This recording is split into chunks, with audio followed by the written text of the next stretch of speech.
Decían que estaba inconsciente, que no podía escuchar ni sentir nada. Pero recuerdo cada palabra. El aire en la UCI estaba cargado de químicos y una desesperación silenciosa. Las máquinas pitaban constantemente a mi lado, resonando como una cuenta regresiva en mis oídos. No podía abrir los ojos. No podía mover un músculo. Pero mi mente flotaba en algún lugar entre sueños y claridad, lo suficiente para registrar las voces a mi alrededor. Escuché a la enfermera hablar suavemente, ajustando un monitor. Escuché al doctor revisar notas en un tono cortante y eficiente. Y luego la escuché a ella. Valeria. Mi hija.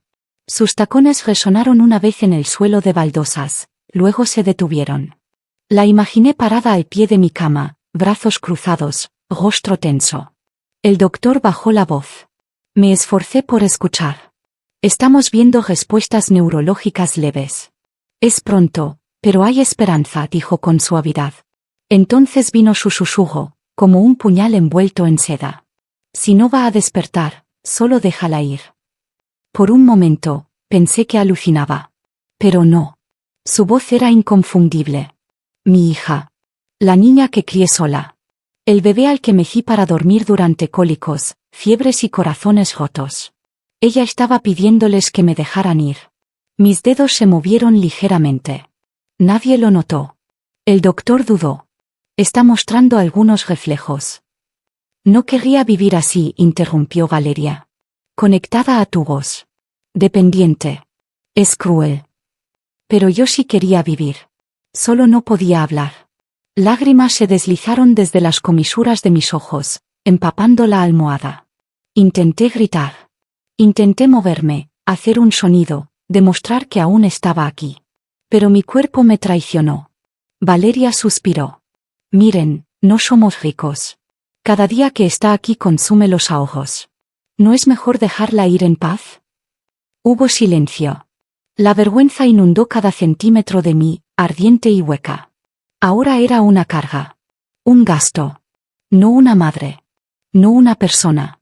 Solo un problema que debía resolverse. Y cuando sus pasos se alejaron y la puerta se cerró suavemente tras ella, me hice una promesa. Una que me sostendría a través de cada hora dolorosa que seguiría. Si alguna vez salía de este hospital, ella nunca me volvería a ver de la misma manera. Capítulo 2. La silenciosa revelación. Los días se mezclaban en un borrón estéril, pitidos, voces susurradas, pasos que resonaban demasiado fuerte en los pasillos. Permanecí inmóvil, ojos cerrados, respiración superficial, extremidades flácidas. Pero por dentro, estaba completamente despierta. Y escuchando. Valeria venía todos los días. No por cariño, me di cuenta, sino para asegurarse de que no había despertado. Su tono siempre era fingido, alegre cuando las enfermeras estaban cerca, cortante cuando no lo estaban.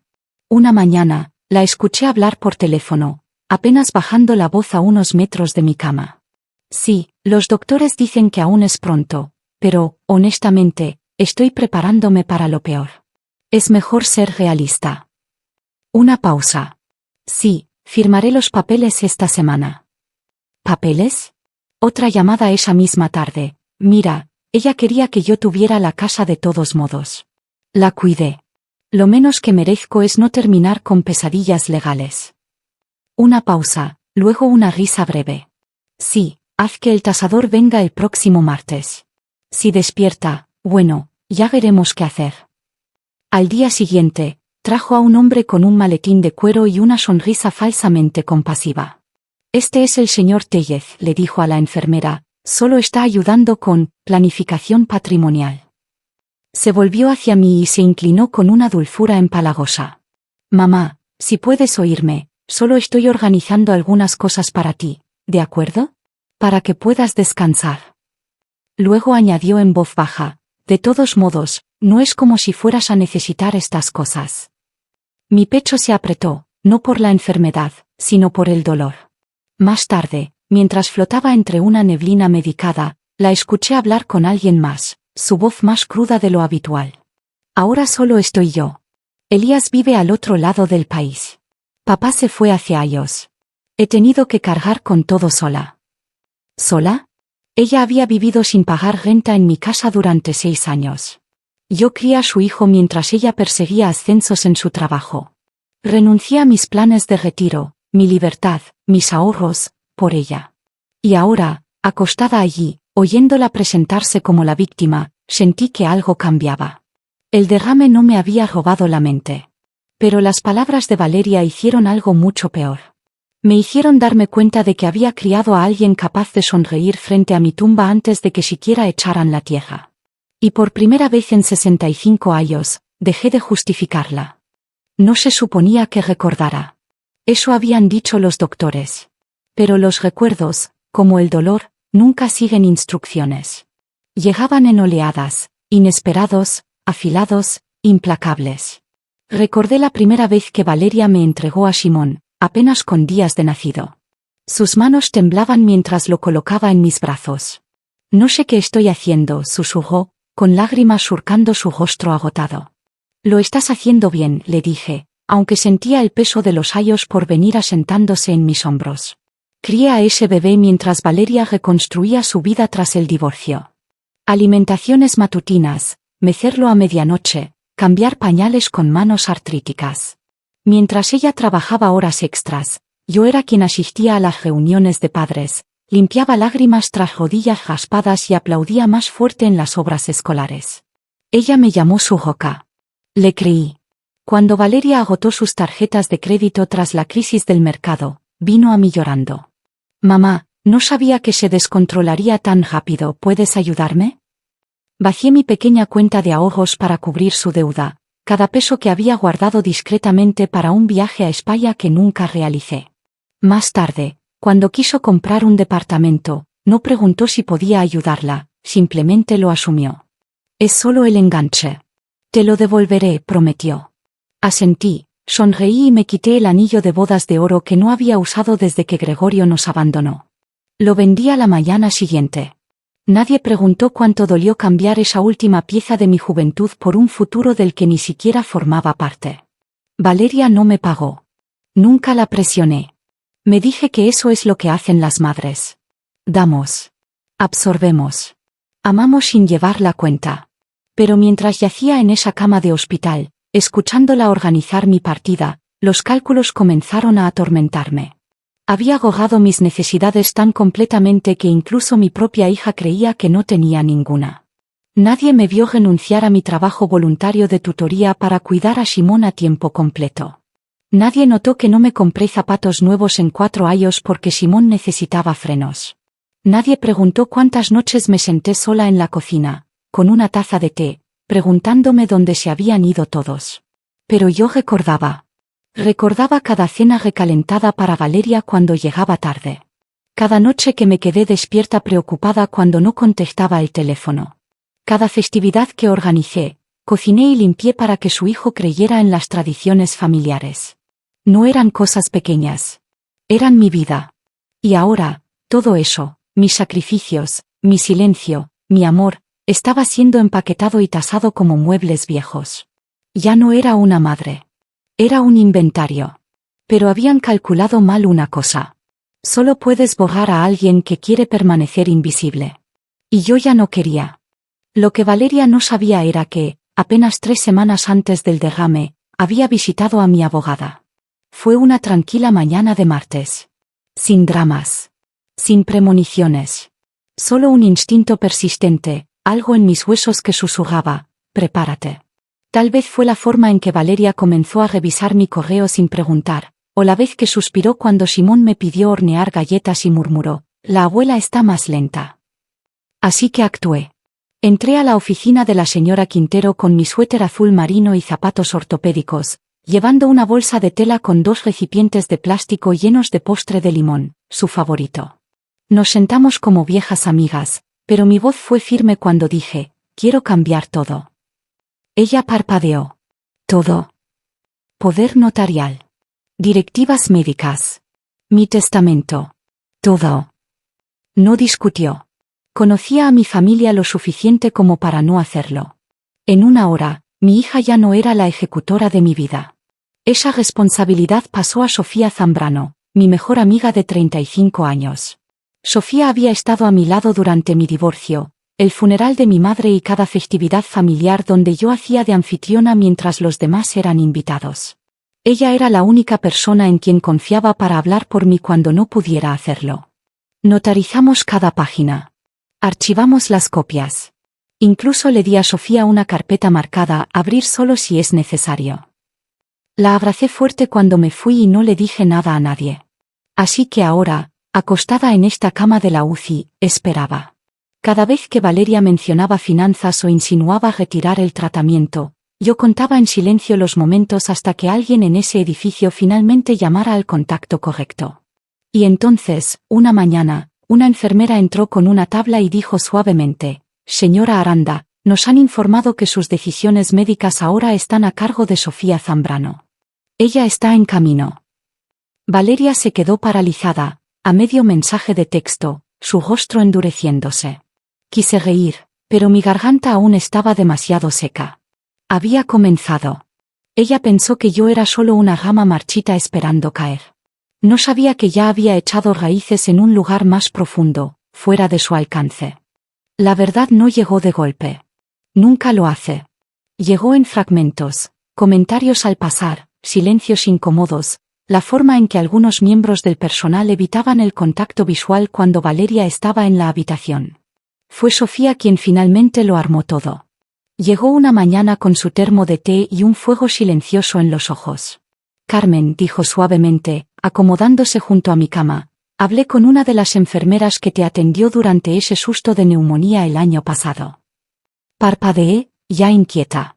«Me contó algo», continuó Sofía, con voz baja. «Dijo que Valeria se negó a autorizar un día extra de observación, incluso después de que tu fiebre volvió a subir. El doctor quería hacer más pruebas. Valeria dijo que no era necesario. Que estabas lo suficientemente bien, y que debían darte el alta». Tragué con fuerza, la amargura subiendo más rápido que el té que Sofía me sirvió. «Pensé que tal vez estaba abrumada», dijo Sofía con suavidad. «Pero ahora, después de todo esto, no creo que fuera eso». Yo tampoco. En ese momento lo atribuí al estrés. Valeria estaba ocupada. Tenía trabajo. Simón era pequeño. Pero ahora veía el patrón, claro como el cristal. Cada decisión que tomaba sobre mi salud venía con un precio, y si costaba demasiado, simplemente optaba por no hacerlo. No porque creyera en la paz. Porque creía que yo era una carga. Le dijo a la enfermera en ese momento, añadió Sofía, que habías vivido una buena vida y que no tenía sentido prolongarla. No respondí. No podía. Solo me quedé allí, mirando la pared, el aire cargado de cosas que debía haber visto antes. Esto no se trataba de un solo momento en la UCI.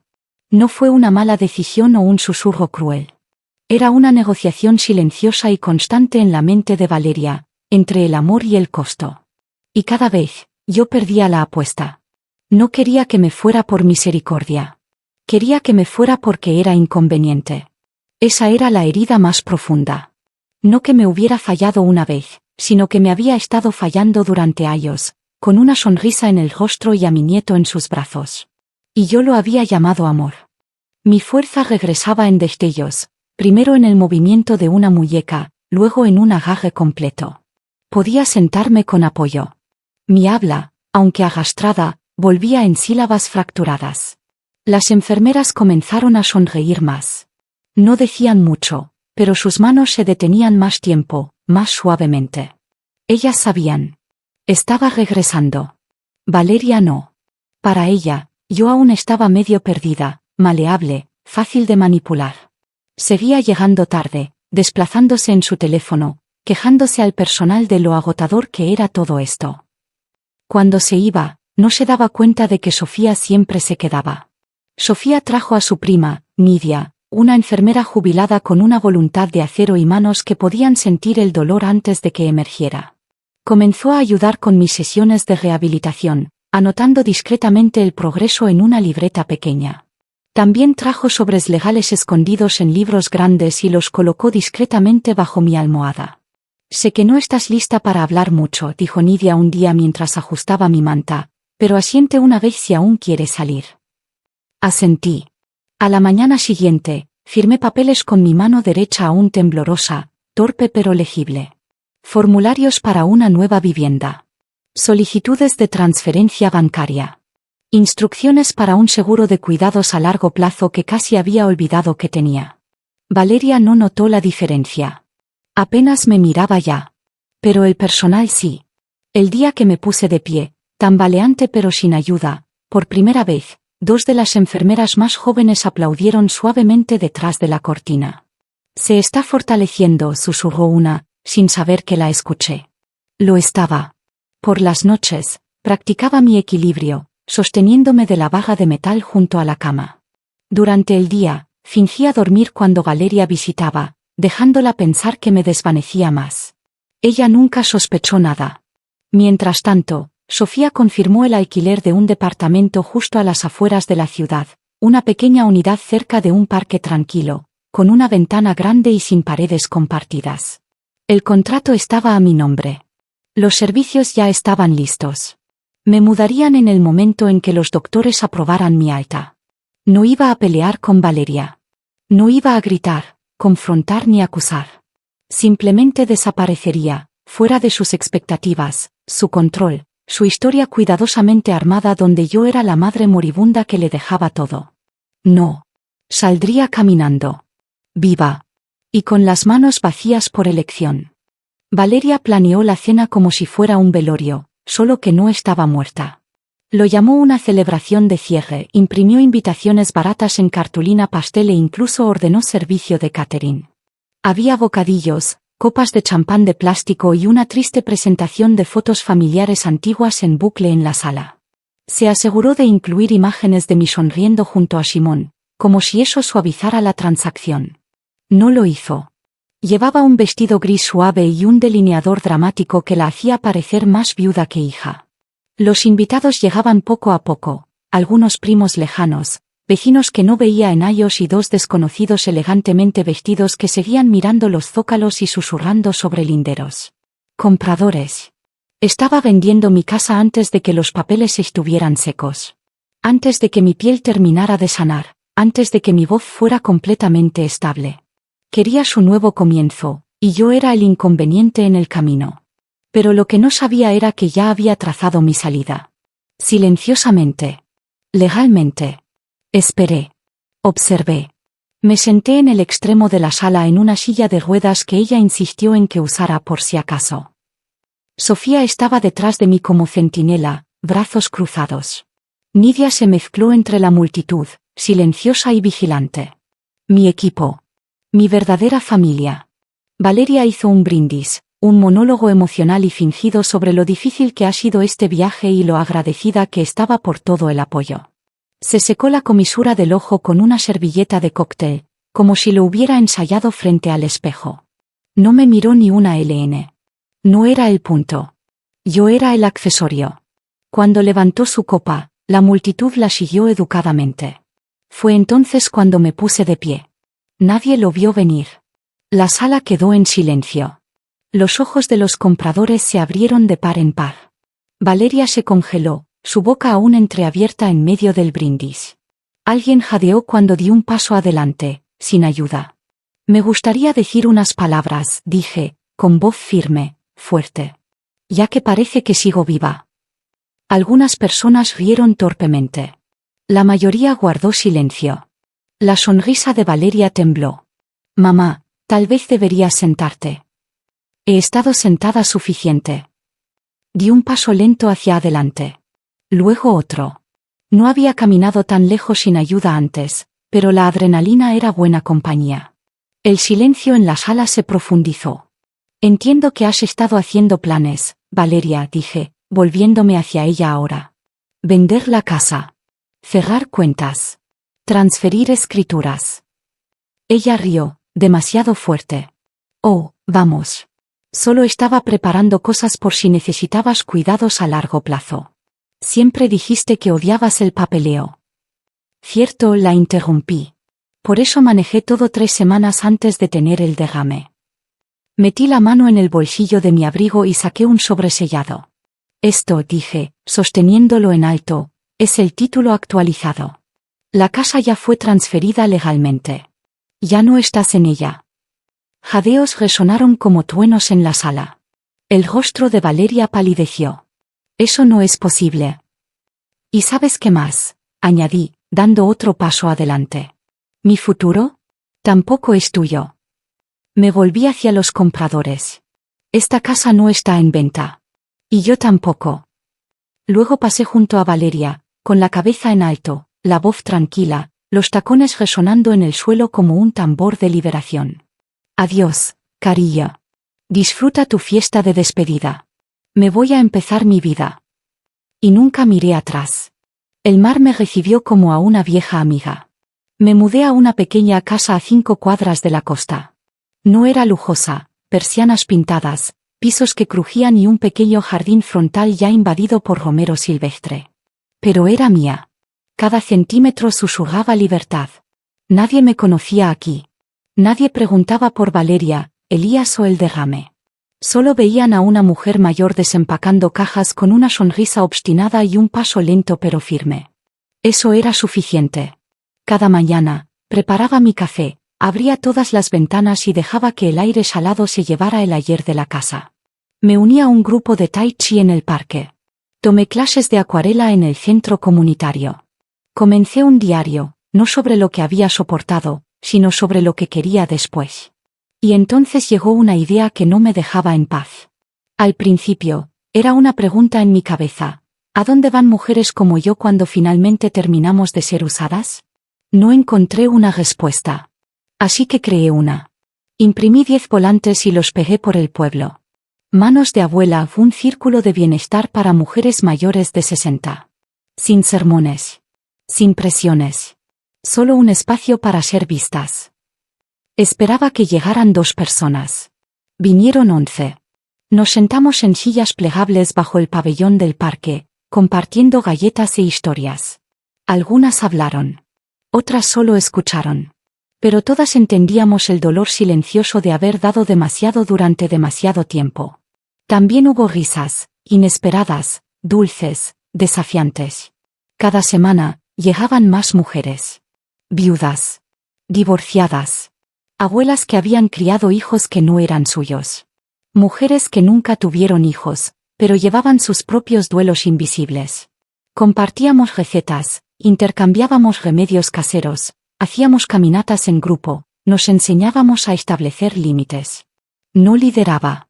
Solo sostenía el espacio. Y era suficiente.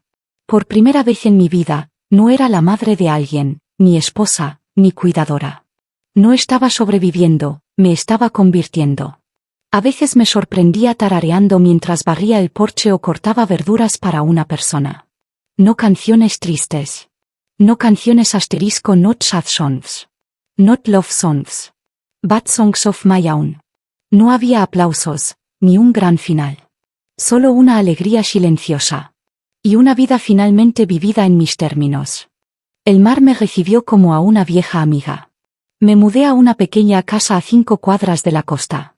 No era lujosa, persianas pintadas, pisos que crujían y un pequeño jardín frontal ya invadido por romero silvestre. Pero era mía. Cada centímetro susurraba libertad. Nadie me conocía aquí.